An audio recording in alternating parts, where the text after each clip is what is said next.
পরিবারের পক্ষ থেকে পশু কুরবানি করুন। টাকা বেশি আছে, ঢাকায় ব্যবস্থা রয়েছে আজও উট কুরবানি করার, করেন। তো টাকা কম আছে, ষাঁড় করেন, কয়েক লক্ষ টাকা দিয়ে বড় মোটা তাজা হিষ্টপুষ্ট ষাঁড় কিনেন। টাকা কম আছে, খাসি কিনেন। টাকা কম আছে, ছাগি কিনেন। টাকা কম আছে, ভেড়া ভেড়ি কিনেন। আজও বাজারে ভেড়া ভেড়ির দাম সবচেয়ে কম। একটা ভাগা নিতে যা টাকা লাগবে তাতে অন্তত 3টে ভেড়া কিনে পাওয়া যায়। আপনি কার কথাই পড়ে ভাগে কুরবানি কিনতে গেলেন, আবার কলিজা নিয়ে সমস্যা, আবার হাড় নিয়ে সমস্যা, আবার ভাগ নিয়ে সমস্যা। এতদিন তো নাড়ি ভুঁড়ি নিত না মানুষ, এখন তো নেই। নাড়ি ভুঁড়ি নিয়ে সমস্যা, পা নিয়ে সমস্যা। এত বোঝা আপনি কেন মাথায় করতে গেলেন? কোরবানি নিয়ে আমরা এক গুরুত্বপূর্ণ সংক্ষিপ্ত তথ্যবহল বিবরণের চেষ্টা করব ইনশাআল্লাহ। আমরা মনে করব বিষয়টি অতীব গুরুত্বপূর্ণ হবে। আমরা আশা করছি ইনশাআল্লাহ বিষয়টি হবে একেবারেই সম্পূর্ণরূপে গ্রহণীয়, শরীয়ত সম্মত, যাতে কোনো চিন্তা ভাবনা বা বিবেচনা বা কি করা যায় এরকম কোনো সুযোগ থাকবে না ইনশাআল্লাহ। কোরবানি শব্দটি কুরব থেকে নির্গত হয়েছে, যার অর্থ হলো নৈকট্য লাভ করা, আল্লাহর সন্তুষ্টি অর্জন করা। যেসব বড় বড় বিষয়ে আল্লাহকে বেশি সন্তুষ্ট করা যায়, যেগুলি জান্নাত পাওয়ার বড় বড় মাধ্যম, তার একটি বড় মাধ্যম কুরবানি। যদিও কুরবানি ফরজ নয়, তবুও আল্লাহকে সন্তুষ্ট করার একটি বড় মাধ্যম। আজ থেকে নিয়ে প্রায় 5,500 বছর পূর্বে ইরাকের ব্যাবিলন শহরের উর নামক গ্রামে ইব্রাহিম আলাইহিস সালাম জন্মগ্রহণ করেছিলেন। তিনি যে কুরবানি করেছিলেন সে কুরবানি আমাদের কুরবানি। তবে কুরবানি প্রথা আদম আলাইহিস সালাম থেকেই চালু রয়েছে। এ ব্যাপারে আল্লাহ তাআলা বলেন, ওয়াতলু আলাইহিম নাবা ইবনাই আদম বিল হক। মুহাম্মদ সাল্লাল্লাহু আলাইহি সাল্লাম আপনি আদমের 2 ছেলের ঘটনাটি মানুষের সামনে পড়ে পরিবেশ করুন। ঘটনা সত্য। তারা 2 ভাই আল্লাহর নিকটে কুরবানি পেশ করেছিল। তাদের 2 জনের একজনের কুরবানি কবুল হয়েছিল, অপরজনের কুরবানি কবুল হয়নি। বলছিলাম কুরবানি প্রথা আদম আলাইহিস সালাম থেকেই চালু রয়েছে। আদম আলাইহিস সালামের 1 ছেলে 1 মেয়ে একসাথে জন্ম নিত। আগের ছেলে পরের মেয়ে, পরের ছেলে আগের মেয়ে, এভাবে তিনি বিবাহ দিতেন। কাবিলের সাথে জন্ম নিয়েছিল ইকলিমা, আর হাবিলের সাথে জন্ম নিয়েছিল লিওয়াজা। ইকলিমা দেখতে বেশি সুন্দরী ছিল লিওয়াজার চেয়ে। সময় আসলে আদম আলাইহিস সালাম 2 ছেলেকে বিবাহের প্রস্তাব দিলেন। তাতে কাবিল প্রস্তাব প্রত্যাখ্যান করল। কাবিল বলল, আমার সাথে যে মেয়ে জন্ম নিয়েছে আমি তাকে বিবাহ করতে ইচ্ছুক।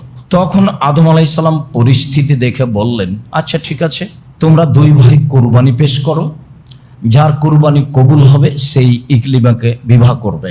পিতার পরামর্শ অনুযায়ী 2 ভাইয়ের জীবিকা নির্বাহের মাধ্যম ছিল 2 ধরনের। কাবিলের জীবিকা নির্বাহের মাধ্যম ছিল জমি চাষ মর্মে কাবিল কিছু গম কুরবানি হিসেবে পেশ করলো, আর হাবিলের জীবিকা নির্বাহের মাধ্যম ছিল পশু প্রাণী পালন। তাতে তিনি একটি দুম্বা কুরবানি হিসেবে পেশ করলেন। তখন কুরবানি কবুলের পদ্ধতি ছিল আকাশ থেকে আগুন এসে জ্বলে যাবে, যার কুরবানি জ্বলে যাবে তারই কুরবানি কবুল হয়েছে বলে প্রমাণ হবে। অবশ্য বিষয়টি এখন থাকলে আমরা বুঝতে পারতাম কার টাকা হালাল আর কার টাকা হারাম। আল্লাহ তাআলা আমাদের প্রতি দয়া করে গোশত খাওয়ার অনুমতি দিয়েছেন। এর অর্থ এই নয় যে আমরা মুখে আল্লাহকে সন্তুষ্ট করার আশায় হারাম টাকা দিয়ে কুরবানি করব, তা আদৌ ঠিক নয়। বলছিলাম সম্মানিত দিনী ভাই বোন, আকাশ থেকে আগুন এসে দুম্বা জ্বলে গেল, গমগুলি থেকে গেল। এতে কাবিলের ক্ষোভ বেড়ে গেল। কাবিল ভাবল, আমি সমাজে অপমান হয়ে গেলাম। হাবিল সমাজে সম্মানিত হলো। বিবাহ করতে পারেনি ইকলিমাকে, সেই জন্য কাবিল হাবিলকে হত্যা করেছে, বিষয়টি এমন নয়। বরং নিজের মান সম্মান ঢাকতে গিয়ে কাবিল একদা হাবিলকে বলল, দেখো আমি তোমাকে হত্যা করব। তখন হাবিল বলল, দেখো তুমি আমাকে হত্যা করো, তবে আমি তোমাকে হত্যা করব না। তুমি তোমার পাপ আর আমার পাপ নিয়ে বিচারের মাঠে উঠিও। রাসূল সাল্লাল্লাহু আলাইহি সাল্লাম বলেছেন, পরিস্থিতি খুব জটিল হয়ে গেলে সমাজে বাহিরে যায়ও না, বাড়িতেই থাকিও। তো সাহাবীগণ বললেন, পরিস্থিতি এত জটিল যে আমি বাড়িতে থাকলেও মানুষ আমাকে এসে মারবে, তখন কি করব? তখন আল্লাহ রাসূল বলেন, আচ্ছা ঠিক আছে, তাহলে আদমের 2 ছেলের ভালোটার মতো হয়েও কেউ যদি তোমাকে ঘরে মারতে আসে, তুমি বলিও ঠিক আছে, তুমি মারো মারো, আমি তোমাকে মারবো না, এই কথা তুমি বলিও। পৃথিবীর অবস্থা এমন একদিন আসবে, মানুষ আপনাকে বাড়িতে ধরে মারবে, পরিস্থিতি এত জটিল হবে। সময়ের গতিতে কাবিল হাবিলকে হত্যা করলো, লাশ পড়ে আছে, কাবিল কি করবে ভাবতে পারে না। ইতিমধ্যে 2টি কাক আসলো। আল্লাহ তাআলা বলেন, একটি কাক আর একটি কাকের সাথে লড়াই করে মেরে ফেললো। জীবিত কাকটি মরে যাওয়া কাককে একটা গর্ত খুঁড়ে মাটিতে পুঁতে দিল। কাবিল বুঝতে পারলো হাবিলকে কি করতে হবে। অপমান বোধ মনে করে কাবিল একটা গর্ত খুঁড়ে হাবিলকে মাটিতে পুঁতে দিল। আজও অমুসলিমকে মাটিতে পুঁতে দেওয়ারই বিধান রয়েছে। যখন আলী রাদিয়াল্লাহু তাআলা আনহু আল্লাহ নবীকে বললেন যে আপনার চাচা ইন্তেকাল করেছে, আল্লাহ নবী বললেন যাও ওকে নিয়ে গিয়ে গর্ত খুঁড়ে মাটিতে পুঁতে দাও। আমি তো চেষ্টা চালিয়েছিলাম, আমি বলেছিলাম চাচা আপনি লা ইলাহা ইল্লাল্লাহ বলেন, বাকিটুকু বিচারের মাঠে আমি দেখে নেব কি করা লাগে। তো সে তো আমার কথা মানেনি।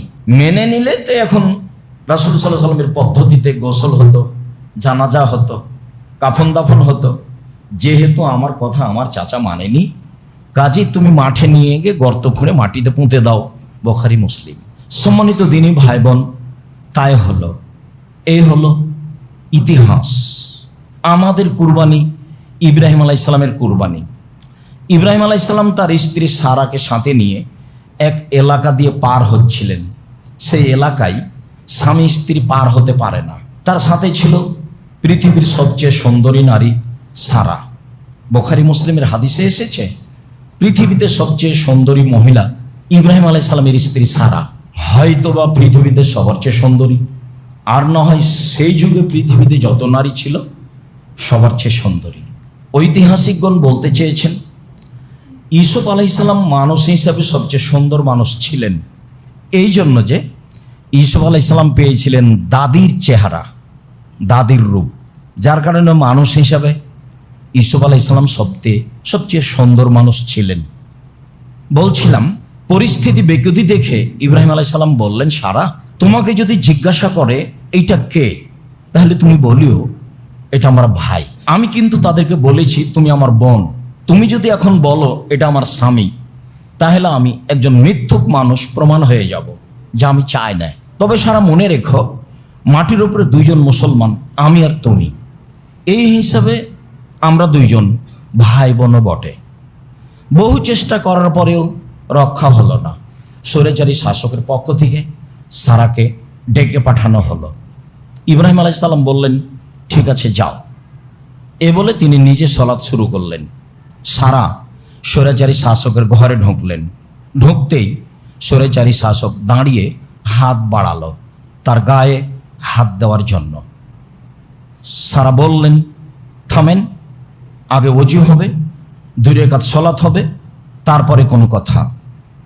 তিনি ওযু করলেন, 2 রাকাত সালাত আদায় করলেন, তারপরে আল্লাহকে বললেন আল্লাহুম্মা, হে আল্লাহ, ইন কুনতু আমানতু বিকা ওয়া বিরাসূলিকা, আমি যদি তোমাকে আল্লাহ বলে মেনে নিয়ে থাকি আর তোমার নবী ইব্রাহিমকে বলি না আমি স্বামী, আমি বলছি তিনি নবী, আমি যদি তাকে নবী বলে মেনে নিয়ে থাকি আর আমার জীবনে যদি আমার লজ্জা স্থান আমার স্বামী ছাড়া কাউকে ব্যবহার করতে না দিয়ে থাকি, এই কথা 3টে যদি সত্য হয়, ফালা তুসাল্লে তালায়াল কাফেরা, তাহলে নির্জনে এই স্বৈরাচারী শাসক যেন আমার গায়ে হাত লাগাতে না পারে।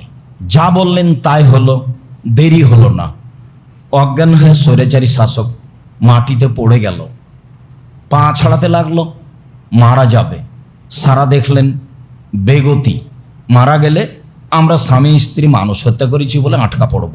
তখন তিনি বললেন আল্লাহ, একে বিপদ থেকে বাঁচাও, আমাদেরকেও বাঁচাও।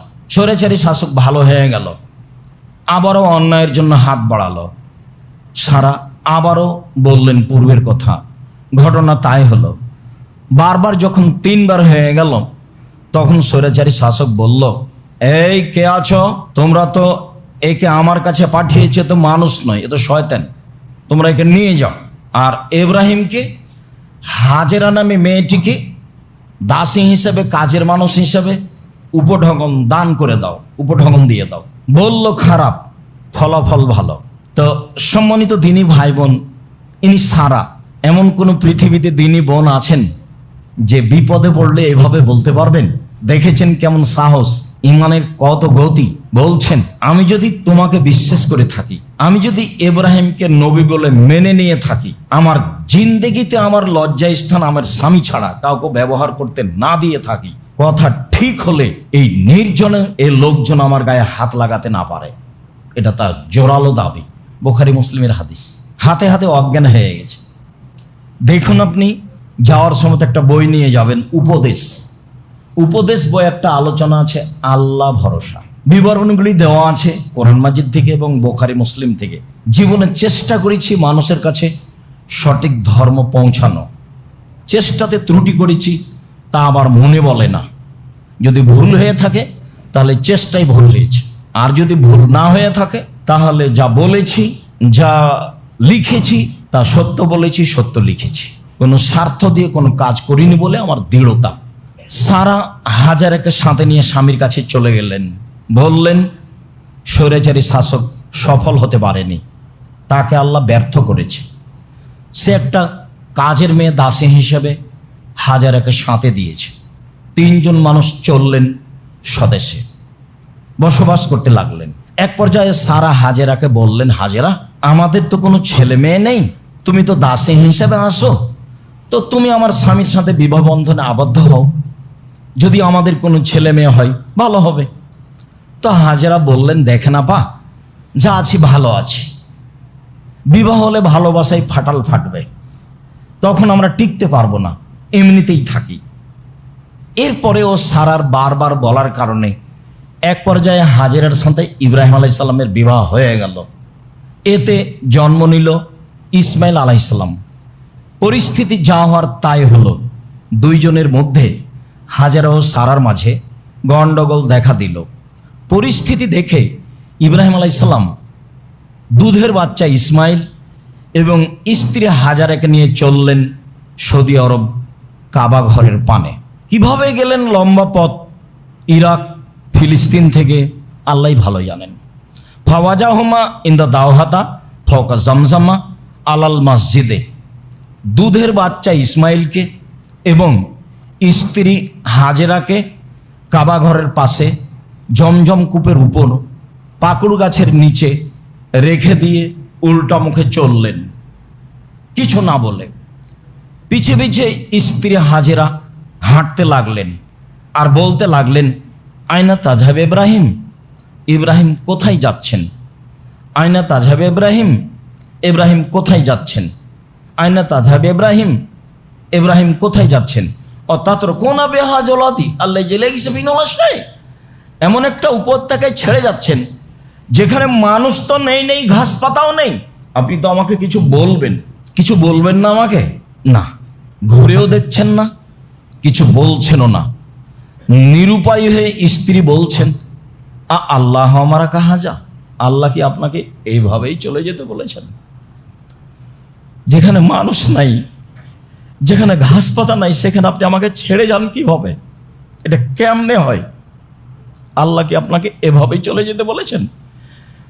ইব্রাহিম আলাইহিস সালাম ওই দিকে মুখ করে বললেন, নাম, আমার কিছু করার নেই, তিনি এভাবেই চলে যেতে বলেছেন। নাম শব্দ ছাড়া, হ্যাঁ শব্দ ছাড়া ইব্রাহিম আলাইহিস সালাম কিছু বলেননি।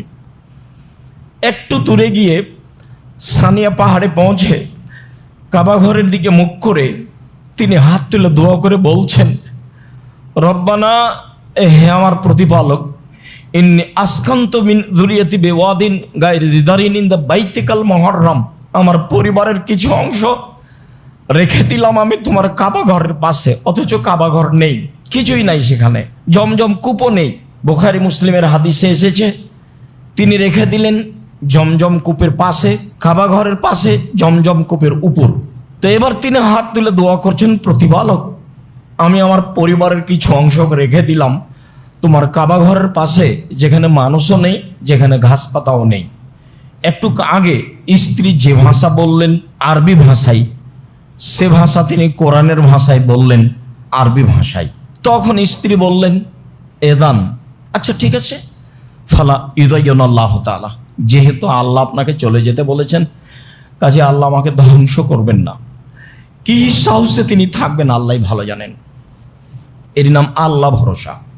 কিভাবে থাকবেন, কি খাবেন, সন্ধ্যা হলে কি হবে, বাচ্চা কি খাবে, সেটা বলার কোনো ভাষা নেই।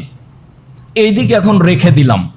তবে একটুক যে বাচ্চার পাশে এসে বাচ্চাকে বেগতি দেখে দৌড়িয়ে সাফা পাহাড়ে গেলেন পানির আশায়, ঘুরে আসলেন, মারোয়া পাহাড়ে গেলেন পানির আশায়, ঘুরে আসলেন, 7 বার ঘোরাঘুরি করলেন, কোনো পথ হলো না। নিজের বাচ্চার কাছে আসছে, দেখি কি হতে পারে। বাচ্চার কাছে পৌঁছাপাছি যখন একেবারে পাশে পৌঁছে গেছেন, তখন কে যেন বলছে, কি চান? মানে জিবরাইল বলছেন, আমি পানি চাই, আমার ছেলের অবস্থা এই।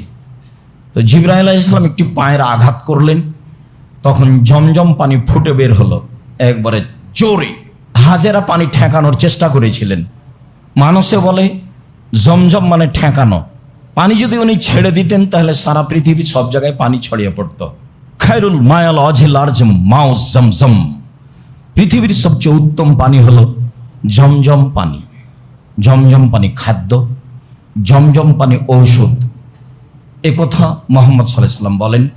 হাদিস বুখারী মুসলিম। বাকি আলোচনা থেকে যাক। ইব্রাহিম আলাইহিস সালাম রেখে চলে গেলেন। অনেক দিন পরে আসলেন, আহাল পরিবার দেখে আসি। ইতিমধ্যে ছেলে বড় হয়ে গেছে, একটু দৌড়াতে পারে। ফালাম্মা বালাগা মা হুসায়, যখন বাচ্চা দৌড়াতে পারে, খুব সুন্দর চেহারা, ঝকঝকে টকটকে ছেলে, 5-7 বছর বয়স হতে পারে। এসে বাচ্চাকে দেখে বলছেন, বোনাইয়া, ও আমার আদরের ছেলে, ইন্নি আরাফিল মানামে আন্নি আদবাহকা ফাংজুর মা যা তারা, বৎস, আব্বু আমি স্বপ্নে দেখছি তোমাকে কুরবানি করছি, তোমার মতামত কি? ছেলে বলছে, তার মানে বুঝ হয়েছে। ছেলে বলছে, ইয়াবা তিফাল মা তুমারু সাতাজুদুনি ইনশাআল্লাহু মিনাস সাবিরিন। আব্বা, আপনি যা স্বপ্নে দেখেছেন তা বাস্তবায়ন করুন, আপনি আমাকে ধৈর্যশীল পাবেন। ছেলেরা হাত পা বাঁধা হলো, চোখে পটি লাগানো হলো, এগুলো সব অহেতুক মিথ্যা কথা, মিথ্যা তাফসীর। ছেলে তো বলছে যে আপনি আমাকে ধৈর্যশীল পাবেন, আবার ছুরির নিচে লোহা লাগিয়ে দেওয়া হয়েছে সেজন্য ছুরি কাটে না, এগুলো সব অহেতুক মিথ্যা ইতিহাস। আল্লাহ ছুরিকে বলে দিয়েছেন তুমি কাটবা না, তোমার কাটার ক্ষমতা বন্ধ। বাস, জড়বস্তু আল্লাহর আদেশ মানে। কেন, কয়েকদিন আগেই তো ইব্রাহিম আলাইহিস সালামকে আগুনে ফেলা হয়েছিল, তখন আল্লাহ বললেন আগুন শীতল হয়ে যাও, তো বাস আগুন শীতল হয়ে গেল। আগুন আল্লাহর আদেশ মানে। আদম সন্তান বড় নিমুখ হারাম, সারাদিন অন্যায় করে, রাত 12টা 2টা 3টায় ঘুমায়, 9টা 10টায় উঠে। তো আদম সন্তান, এতে জড়বস্তু। জড়বস্তু আল্লাহর কথা মানে। তার অনেক ঘটনা আপনাদের জানা আছে। ওই যে একটা লোক বলল যে আমার ছেলেরা শোনো, আমি মারা গেলে আমাকে আগুন দিয়ে জ্বালিয়ে অর্ধেক চাই পানিতে ফেলে দিও, মাটিতে ফেলে দিও। ছেলেরা তাই করলো। তখন আল্লাহ বললেন, এই ছাই পানির মাটির জমা হও, মানুষ হয়ে যাও। হলো। আচ্ছা তুমি তোমার ছেলেদের এভাবে আদেশ করলে কেন? আপনার ভয়ে করেছি, আপনি ভালো জানেন। এই দেখেন পানি কথা শোনে, এই দেখেন মাটি কথা শোনে, ছাই জমা করে দিল। তো 99 জনে 100 জন লোককে হত্যা করে এখন দুনিয়া থেকে বিদায়। তখন জাহান্নামের ফেরেশতা জান্নাতের ফেরেশতা হইচই করছে, নিয়ে যাবে।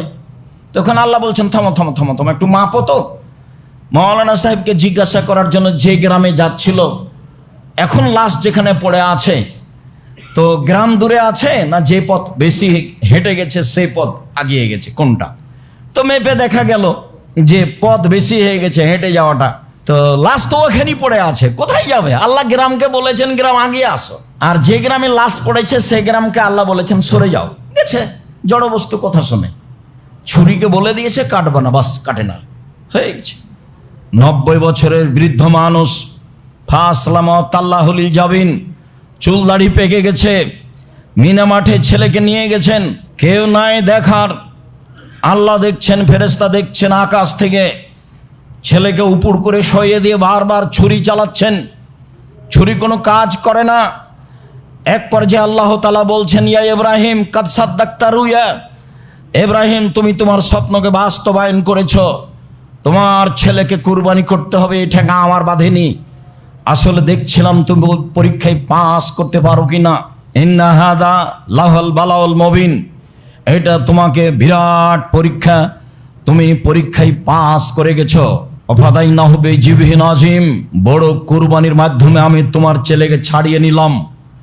যেই পশুটি আমি আদম আলাইহিস সালামের ছেলের হাবিলের কুরবানি হিসেবে দিয়ে জ্বালিয়ে রেখেছিলাম, সেইটি আবার তোমাকে কুরবানি করতে দিলাম। তুমি সেই পশু কুরবানি করো। এই পশু কুরবানির মাধ্যমে তোমার ছেলে ইসমাইলকে আমি ছাড়িয়ে নিলাম। এটা বড় কুরবানি। আল্লাহ তাআলা বলছেন বিজিবহিন আযীম, বড় কুরবানি দিয়ে আমি তোমার ছেলেকে ছাড়িয়ে নিলাম। বড় কুরবানি মানে অনেক বড় নেকির কাজ। ছেলে কুরবানি দিতে হবে না, সুন্দর পশু দেখে কুরবানি দিবেন, বাস বড় নেকি হবে। মানুষের পাল্লাই পড়ে হুজুরের বক্তব্যের চোটে পরিবর্তন হয়েন না, চলেন এবার কাছাকাছি আসি। ইব্রাহিম আলাইহিস সালামের কুরবানি, আমাদের কুরবানি, মুহাম্মদ সাল্লাল্লাহু আলাইহি সাল্লাম কুরবানি সম্পর্কে কি বলেন স্পষ্ট হই। আল্লাহ বুঝে আমাদের তৌফিক দান, আমল করার তৌফিক দান করুক। আল্লাহুম্মা আমিন। আল্লাহুম্মা সাল্লি আলাইহি ওয়া বারিক আলাইহি। আলহামদুলিল্লাহ ওয়াহদা ওয়াসসালাতু ওয়াসসালামু আলা মান লা নাবিয়্যা বা'দা। আবু হুরায়রা রাদিয়াল্লাহু তাআলা আনহু বলেন, রাসূল সাল্লাল্লাহু আলাইহি সাল্লাম বলেছেন, মান কানা লাহু সা' ওয়া লাম ইজাহি ফালা ইয়াকরাবান্না মুসাল্লানা। যার অর্থ সম্পদ আছে কুরবানি করার, সে যদি কুরবানি না করে তাহলে সে যেন আমার ঈদের মাঠে না আসে। এই কথা মুহাম্মদ সাল্লাল্লাহু আলাইহি সাল্লাম বলেন। তাহলে কি কুরবানি ফরজ? জি না, কুরবানি ফরজ নয়। আল্লাহ রাসূলের একটু জোর দিলেন মানুষ যেন নেকি করে। আবু বকর সিদ্দিক রাদিয়াল্লাহু তাআলা, ওমর রাদিয়াল্লাহু তাআলা মাঝে মধ্যে কুরবানি করতেন না। কেন? যাতে করে মানুষ কুরবানিকে ফরজ মনে না করে। তবে কুরবানি একটি বড় মাধ্যম জান্নাতের। বিশাল কুরবানি দিয়ে আল্লাহ ইব্রাহিমের সন্তানকে ছাড়িয়ে নিয়েছেন। সেই কুরবানি আমাদের কুরবানি। কুরবানির কিছু বিধান। জাবের রাদিয়াল্লাহু তাআলা আনহু বলেন, রাসূল সাল্লাল্লাহু আলাইহি সাল্লাম বলেছেন, লা তাসবাহু ইল্লা মুসিন্না, দাঁত ছাড়া কুরবানি করো না। পশু কেনার সময় দাঁত দেখে নিতে হবে। যদিও ছাগলের বয়স 1 বছর হলে তার দাঁত পড়ে যায়, গরু 2 বছর হলে দাঁত পড়ে যায়, উট 5 বছর হলে দাঁত পড়ে যায়। সাধারণত বাচ্চা ছেলে মেয়ের বয়স 7 বছর হলে সামনের দাঁত পড়ে, এটা স্বাভাবিক বয়স। ভেড়া ভেড়ি, দুম্বা দুম্বি, ছাগল ছাগি 1 বছর হলে দাঁত পড়ে যায়। দাঁত দেখেই কুরবানি করতে হবে, এ কথাই ঠিক। আলী রাদিয়াল্লাহু তাআলা আনহু বলেন, রাসূল সাল্লাল্লাহু আলাইহি সাল্লাম আমাদেরকে আদেশ করেছেন, আন নাস্তাসরিফাল আয়না আল ওজনা, কুরবানি কেনার সময় দেখে নিব চোখ, দেখে নিব কান। কুরবানি কেনার সময় দেখে নিব চোখ, দেখে নিব কান। কান কাটা হয় না যেন, চোখ টেরা হয় না যেন, লেজ সুন্দর হয় যেন, খুর ভালো থাকে যেন। বারা ইবনে আজিব রাদিয়াল্লাহু তাআলা আনহু বলেন, সুইলা রাসূলুল্লাহ সাল্লাল্লাহু আলাইহি সাল্লাম মাজা ইত্তাকা মিনাজ জাহায়া, কুরবানি দেখলে কিনলে কি কি দেখে কিনবো, এটা আল্লাহ রাসূলকে জিজ্ঞাসা করা হয়। তখন আল্লাহ রাসূল বললেন 4টি। 1, আল আরজাওয়াল বাইয়িনু জালওয়াহা, স্পষ্ট ল্যাংড়া হয় না যেন। আল আওয়ারাওয়াল বাইয়িনু আওয়ারাহা, স্পষ্ট কানা হয় না যেন। আল মারিজাল বাইয়িনু মারাদোহা, স্পষ্ট রোগা হয় না যেন।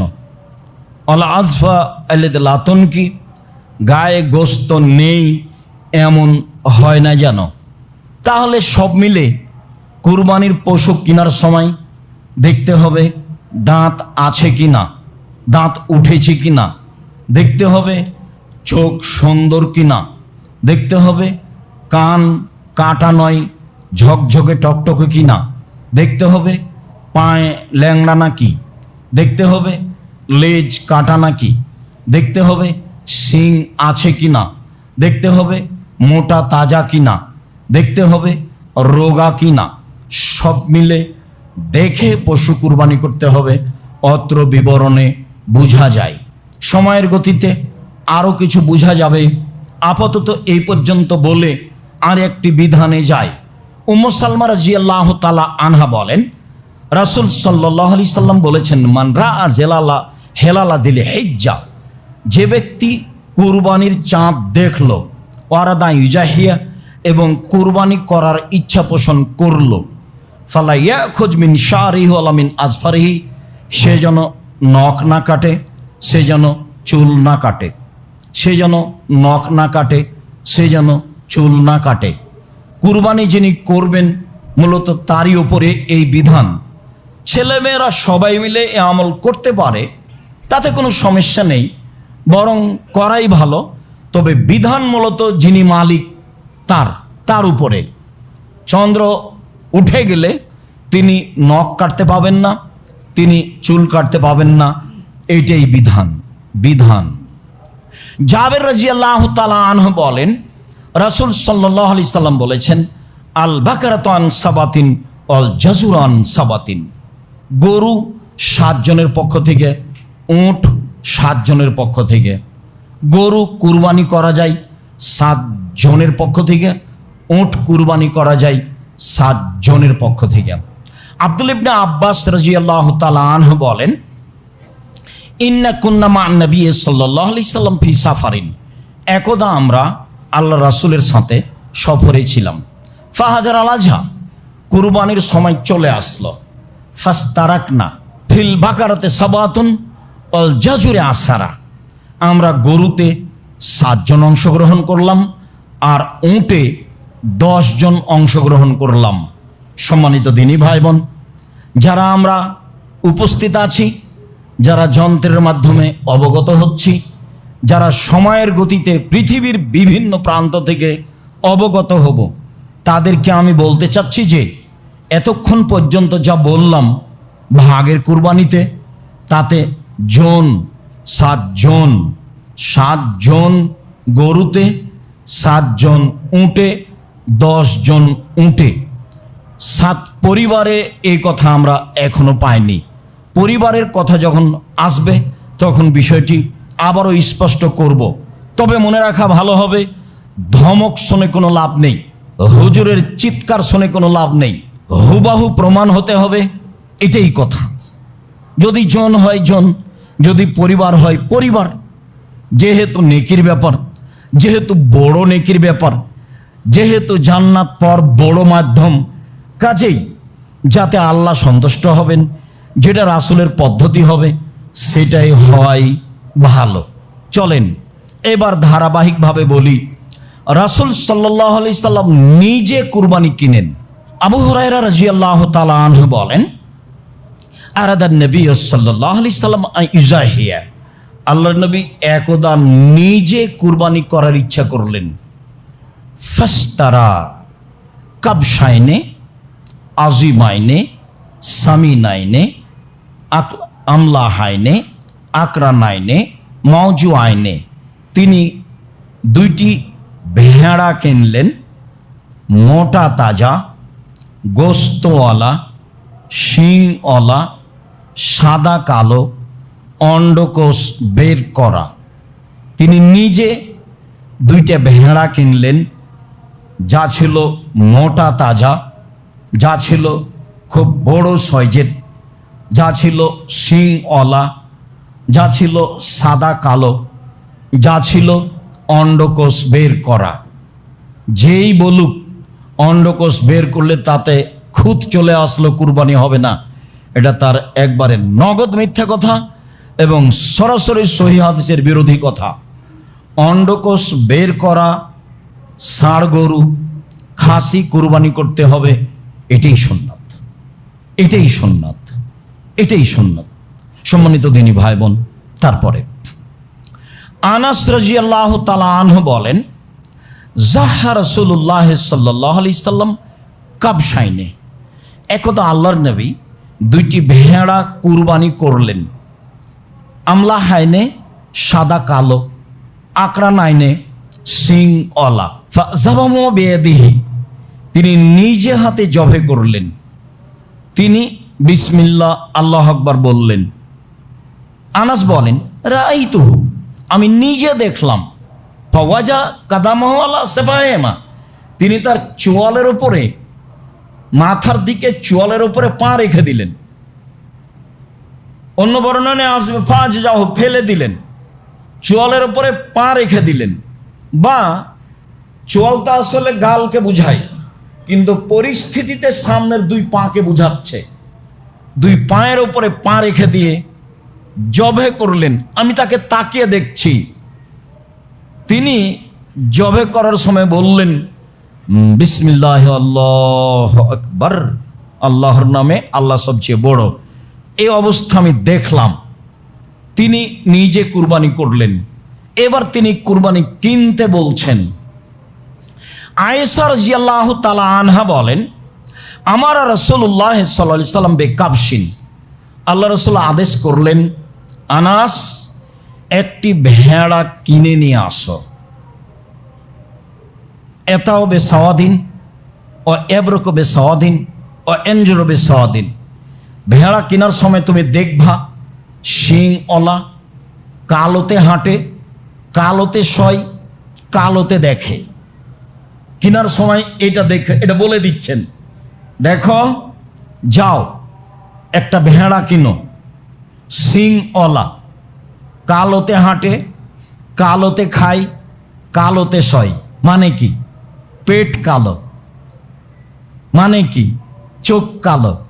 মানে কি? পা কালো। তো সব মিলে রঙের মধ্যে কালো ভালো। বিদ্বানগণ বলতে চেয়েছেন যে রহস্য আমরা পূর্ণ উদ্ঘাটন করতে পারি না, আল্লাহই ভালো জানেন। তবে আমরা মনে করছি যে কালো প্রাণী হলে গোস্ত স্বাদ বেশি হতে পারে, আল্লাহ আলাম। তিনি এ কথা বলেছেন যা হাদিসে এসেছে, স্পষ্ট আপনার সামনে করলাম। ঠৌতিয়ে বিহি লইজে হে বিহি, ঠিক এইরকমই ভেড়া তার কাছে নিয়ে আসা হলো। যখন নিয়ে আসা হলো তখন তিনি বললেন, আয়েশা হালুমিল মুদিয়ে, ছুরিটা নিয়ে আসো। এই দিনের পূর্বে ছুরির আরবি যে মুদিয়া তা আমরা শুনিনি, এ কথা সাহাবিগণ বলেন। তো তিনি বললেন, আয়েশা ছুরিটা নিয়ে আসো। সুম্মা কালা, তারপর তিনি বললেন, আয়েশা ওয়াস হাজিহা বেহাজারিন, পাথর দিয়ে তাকে ধারালো করো। ছুরি ধারালো কাজ আমাদের দেশে পুরুষে করে। আল্লাহর নবী আয়েশাকে বলছেন, প্রায় সব কথাই তিনি আয়েশাকে বলতেন, আদেশ করতেন, আয়েশা জায় নামাজটা নিয়ে আসো, আয়েশা এক গ্লাস পানি নিয়ে আসো, আয়েশা আমার মাথার চুল চিরুনি করে দাও, আয়েশা ছুরি নিয়ে আসো, আয়েশা ছুরিটা ধারালো করে নিয়ে আসো। বুঝতে পারছেন? আমার দিনী বোনদেরকে এখানে আর একটা কথা বলে রাখছি, সারা পৃথিবীর যত দিনী বোন বাংলা ভাষায় শরীয়ত অবগত হচ্ছেন, আল্লাহর নবী স্ত্রীর নাম ধরে রাখতেন। একটু আগে চলে গেল বুখারী মুসলিমের হাদিস, ইব্রাহিম আপনি কোথায় যাচ্ছেন? ইব্রাহিম আপনি কোথায় যাচ্ছেন? তাতরুকুনা বিহা জলাদি আজ লাইসা ফিহা ইনশাআল্লাহ শায়, আপনি এমন একটা উপত্যকা রেখে যাচ্ছেন যেখানে মানুষজন নেই, ঘাস পাতাও নেই, বারবার স্বামীর নাম ধরে ডাকছেন। তো ইব্রাহিম কি কোনো সাধারণ মানুষ? ইব্রাহিম আমার মত আর আপনার মতো দেশের প্রেসিডেন্ট, দেশের মন্ত্রী? ইব্রাহিম আলাইহিস সালামের কাছে আপনার 5 পয়সা দাম আছে? পৃথিবীর এত বড় মানুষকে তার স্ত্রী বলছেন ইব্রাহিম, মানে স্বামীর নাম ধরে ডাকাই ভালো। কেউ যদি বলে স্বামীর নাম ধরে ডাকলে বেয়াদবি, বেয়াদবি বলাই বেয়াদবি। মানুষের নাম ধরে ডাকতে হবে, এটাই সুন্নাত। দেশের কোনো কোনো জায়গাতে আছে, কোনো মহিলা যদি স্বামীর নাম ধরে ডাকে তাহলে তার স্বামী মারা যাবে, ও স্বামীকে খেয়ে নিলে, ও হলো কুলক্ষণী বউ। এগুলো প্রথা আছে। পরস্পরের নাম ধরে ডাকলে ভালোবাসা, ভ্রাতৃত্বভাব বাড়ে। দেখেন না, আপনি বারবার বলছেন আয়েশা ছুরিটা নিয়ে আসো, ছুরিটা ধারালো করে নিয়ে আসো। ফাফালাত, তাই করলেন। ফাঁকা যাহা, ভেড়াটা হাতে নিলেন। ওয়াখাজাল কাবসা, ছুরিটা হাতে নিলেন, ভেড়াকে হাতে নিলেন। আয়েশা বলছেন ফাজা যাহু, তিনি ফেলে দিলেন, দিয়ে বলছেন বিসমিল্লাহ আল্লাহুম্মা তাকাব্বাল মিন মুহাম্মদ ও আলে মোহাম্মদ ও উম্মতে মোহাম্মদ, আল্লাহ তোমার নামে কুরবানি করছি, এটা তুমি কবুল করো মোহাম্মদের পক্ষ থেকে, মোহাম্মদের পরিবারের পক্ষ থেকে, মোহাম্মদের উম্মতের পক্ষ থেকে। বিসমিল্লাহ আল্লাহুম্মা তাকাব্বাল মিন মোহাম্মদ ও আলে মোহাম্মদ। আপনি এখন বলবেন বিসমিল্লাহ আল্লাহু আকবার, আমার পক্ষ থেকে, আমার পরিবারের পক্ষ থেকে দিয়ে জবে করা শুরু করবেন। বাকি আরবি আপনার বলার দরকার নাই। বিসমিল্লাহ আল্লাহু আকবার, আমার পক্ষ থেকে, আমার পরিবারের পক্ষ থেকে। এবার চলেন যাই, ধারাবাহিক কয়েকটা হাদিস পেশ করি যে আপনার পক্ষ থেকে আর আপনার পরিবারের পক্ষ থেকে একটি প্রাণী কুরবানি করতে হবে। প্রমাণে এই বুখারী মুসলিমের হাদিস 1, যেটা এখন বললাম। এইটা, এই যে বলছেন আল্লাহ তুমি এই কুরবানি কবুল করো আমার পক্ষ থেকে, মোহাম্মদের পরিবারের পক্ষ থেকে আর মোহাম্মদের উম্মতের পক্ষ থেকে। তাহলে তার পক্ষ থেকে আর তার পরিবারের পক্ষ থেকে একটি ভেড়া কুরবানি করলেন। হাদিস বুখারী মুসলিম 2। আয়েশা রাদিয়াল্লাহু তাআলা আনহা বলেন, ইন্না রাসূলুল্লাহ সাল্লাল্লাহু আলাইহি সাল্লাম আনহারা আন আলি মুহাম্মদ ফি হাজ্জাতিল ওয়াদায়ে বাকারাতান ওয়াহিদা। আল্লাহর নবী তার পরিবারের পক্ষ থেকে একটি গাভী গরু কুরবানি করেছিলেন বিদায় হজে। হাদিস বুখারী। আল্লাহর নবী তার স্ত্রীদের পক্ষ থেকে, তার পরিবারের পক্ষ থেকে একটি গাভী, একটি গরু কুরবানি করেছিলেন। হাদিস বুখারী। আব্দুল্লাহ ইবনে হিশাম বলেন, কানা নবী সাল্লাল্লাহু আলাইহি সাল্লাম ইজাহি বিসাত আন জামিয়া আহলিহি। আল্লাহর নবী একটি ভেড়া কুরবানি করেছিলেন তার পরিবারের সবার পক্ষ থেকে। একটি ভেড়া কুরবানি করেছিলেন তার পরিবারের সবার পক্ষ থেকে। মেখনাফ ইবনে হানিফ বলেন যে ইন্না কুন্না মান নবী সাল্লাল্লাহু আলাইহি সাল্লাম বেআরাফাতা ফি হাজ্জাতিল ওয়াদায়ে। আমরা রাসূলের পাশে ছিলাম বিদায় হজের দিন। আমরা রাসূলের পাশে ছিলাম বিদায় হজের দিন। তিনি বক্তব্যের এক পর্যায়ে বললেন, ইয়া আইয়ুহান নাস, হে পৃথিবীর মানুষ, মনে রেখো ইন্না আলা কুল্লি আহলি বাইতিন ফি কুল্লি আমিন উযিয়া, প্রত্যেক পরিবারের পক্ষ থেকে একটি কুরবানি হতে হবে। হে পৃথিবীর মানুষ, মনে রেখো কিয়ামত পর্যন্ত অন্তত একটি পরিবারের পক্ষ থেকে একটি প্রাণী কুরবানি হতে হবে। আতা ইবনে ইয়াসার রাদিয়াল্লাহু তাআলা আনহু বলেন, সাআলতু আবু আইয়ুব আল আনসারী, আমি আইয়ুব আনসারীকে জিজ্ঞাসা করলাম, আচ্ছা ভাইজান, কাইফা কানাতি যাহায়া ফি আহাদি রাসূলিল্লাহ সাল্লাল্লাহু আলাইহি সাল্লাম, রাসূলের যুগে কুরবানি প্রথাটা কেমন ছিল? রাসূলের যুগে সাহাবীগণ কিভাবে কুরবানি করতেন? এটা জিজ্ঞাসা। এখন আবু আইয়ুব আনসারী বিশিষ্ট সাহাবী, উনি বলছেন, কানা রাজুলু ইজাহি বিসাত, লোক মানুষ জবে করত একটি ছাগল, আনহু ওয়ান আহলে বাইতিহি, তার পক্ষ থেকে, তার পরিবারের পক্ষ থেকে। ফায়াকুলুনা ওয়া ইয়াতিমুনা, তারা খেত খাওয়াতো, খেত খাওয়াতো, খেত খাওয়াতো। এখন পর্যন্ত আপনার সামনে 4 থেকে 5টি হাদিস পেশ করলাম, সবই প্রমাণ করে ব্যক্তি ও তার পরিবারের পক্ষ থেকে একটি প্রাণী, ব্যক্তি ও তার পরিবারের পক্ষ থেকে একটি প্রাণী। হজের মৌসুমে তিনি কুরবানি করেছিলেন 100টি উট, 63টি নিজে হাতে করেছিলেন, বাকি আলীকে করতে বলেছিলেন। ওই বুখারী মুসলিমের হাদিসে বোঝা যায় যেহেতু কুরবানি অনেক বড় নেকির কাজ, যার যেমন টাকা আছে সে তেমন করে নেবে নেকি হিসেবে, 10টা 2টা 5টা 1টা, যে যা পারে। সম্মানিত দিনী ভাই বোন, এখানে আর একটু কথা বলার পূর্বে আবারও পিছে ফিরে আসি। পিছে ফিরে এসে বলি, জরুরি কথা যে ভাগে কুরবানির প্রমাণে কোনো হাদিস নেই। ভাগে কুরবানির প্রমাণে আছে জন, ব্যক্তি। যদিও হাদিসগুলি সফরের সাথে সম্পৃক্ত, সফরের কথা না বললেও ব্যক্তি ও পরিবারের পক্ষ থেকে কোনো হাদিস নেই।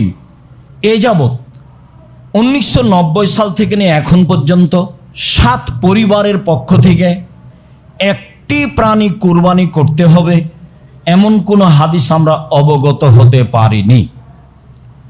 এদেশের আহলে হাদিস হিসেবে একজন বড় মাওলানা ছিলেন আব্দুল্লাহ কাফি আল কোরাইশি রাহিমাহুল্লাহ, জমিয়তের প্রধান ব্যক্তি ছিলেন এবং বড় পণ্ডিত মানুষ ছিলেন। আল্লাহ তাকে মাফ করুক, তার কবরের শাস্তি মাফ করুক, তার কবরকে প্রশস্ত আলোকিত করুক। তিনি বলেছেন, একটি গরুতে 7টি পরিবার অংশগ্রহণ করবে এমন কোনো হাদিস অবগত আমি নই। আর আমি আব্দুর রাজ্জাক বিন ইউসুফ সাধারণ মানুষ, একেবারেই সাধারণ। আপনাকে আমি খুব ভালোবাসি। আমার দীর্ঘ 35 বছরের তদন্তে আমার বিদ্যা কম, তদন্ত করি বেশি, আপনার বিদ্যা বেশি, এটা আমি মেনে নিই। আমার তদন্তের অভাব নাই আলহামদুলিল্লাহ।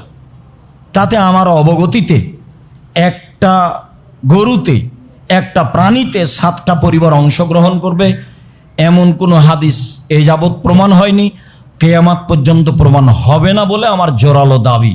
সম্মানিত দিনী ভাই বোন, ইনশাআল্লাহ। এরপরে আমি বলছি, পরিবারের পক্ষ থেকে পশু কুরবানি করুন। টাকা বেশি আছে, ঢাকায় ব্যবস্থা রয়েছে আজও উট কুরবানি করার, করেন। উট কুরবানি করেন, বেশি নেকির ব্যাপার, একাধিক করেন। তো টাকা কম আছে, ষাঁড় করেন। কয়েক লক্ষ টাকা দিয়ে বড় মোটা তাজা হৃষ্টপুষ্ট ষাঁড় কিনেন। টাকা কম আছে, খাসি কিনেন। টাকা কম আছে, ছাগি কিনেন। ছাগি বুঝি না, যেগুলো বাচ্চা দেয়। টাকা কম আছে, ভেড়া ভেড়ি কিনেন। আজও বাজারে ভেড়া ভেড়ির দাম সবচেয়ে কম। একটা ভাগা নিতে যা টাকা লাগবে তাতে অন্তত 3টে ভেড়া কিনে পাওয়া যাবে। আপনি কার কথাই পড়ে ভাগে কুরবানি কিনতে গেলেন, আবার কলিজা নিয়ে সমস্যা, আবার হাড় নিয়ে সমস্যা, আবার ভাগ নিয়ে সমস্যা। এতদিন তো নাড়ি ভুঁড়ি নিত না মানুষ, এখন তো নেই। নাড়ি ভুঁড়ি নিয়ে সমস্যা, পা নিয়ে সমস্যা। এত বোঝা আপনি কেন মাথায় করতে গেলেন? যতই ধমক দেখাক না কেন, বলার গতি এভাবে আছে। কে বলেছে চলবে না, এইভাবে বলা আছে। আমি ওইভাবে বলিনি, তবে আমি বলছি আমার 35 বছরের তদন্তে ভাগে পরিবারের পক্ষ থেকে কুরবানির কোনো প্রমাণ নেই। 7 জন আছে, 7 পরিবার নেই।